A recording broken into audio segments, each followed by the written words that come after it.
So after the success of King Kong 1933, there was always ideas for more Kong adventures, but due to legal reasons and much more, a lot of them fell through. What we did get was a sequel, 2 Japanese movies made by Toho, including the lovably cheesy King Kong vs. Godzilla, which, if you take your mind off of how the studio screwed over Willis O'Brien for the final time before his death, is a very fun movie. The prospect of remakes were always there, and everyone wanted to do it, including Merian C. Cooper himself at times.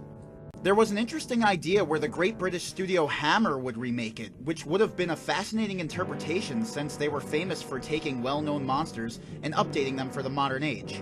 And they were very popular films. But that idea was quickly scrapped. It's a shame. It would have been cool seeing people like Peter Cushing and Christopher Lee go up against Kong, with Ray Harryhausen, Willis O'Brien's protege, taking over for the stop-motion effects. Cooper wanted to do a remake in widescreen Cinerama in the 1950s, and it would have had an amazing cast. It's speculated that Marilyn Monroe, a newcomer at the time, would play Anne, which is just perfect, and Carl Denham would be played by Orson Welles. That's right, Charles Foster Kane as Denham. This idea sort of came into fruition in Peter Jackson's 2005 remake. No, I'm not saying Jack Black's acting is as great as Welles. What I'm saying is, if you listen to the audio commentary, Peter Jackson says they were going for a more Orson Welles Citizen Kane feel with this Denham, even down to his hairpiece. Sure, I like Robert Armstrong's performance better, but in that case, Jack Black pulled off what he needed to be really well. This Denham is much more unhinged and crazy. In over his head, yet oddly methodical at times. Bring the tripod and all of the film stock. You want to go to the 6-inch lens? The wide angle will do just fine.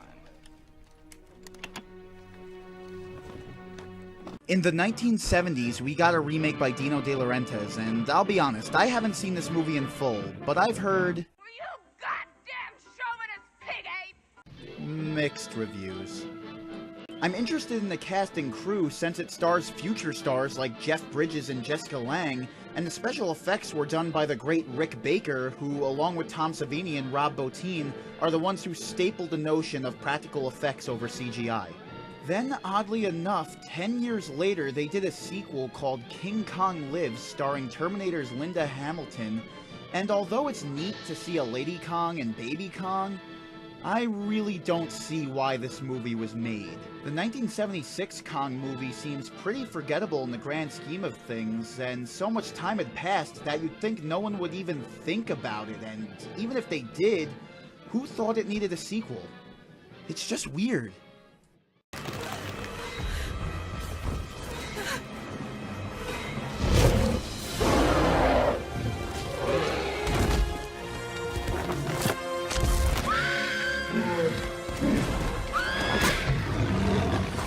But when I talk about Kong being my favorite character, I'm not talking about the Toho Kong or the 70s and 80s Kong, and I'm not sure about Skull Island's Kong because I haven't seen it yet. I'm talking about the 33 and 05 Kongs, because they're the ones that I feel the most for and have the deepest character development. Like, if I get teary-eyed watching the original Kong die, you do not want to see me at the end of the 05 version. I start sobbing like a little bitch with a skin knee and shit. And there's nothing worse than watching a fucking fat man weep.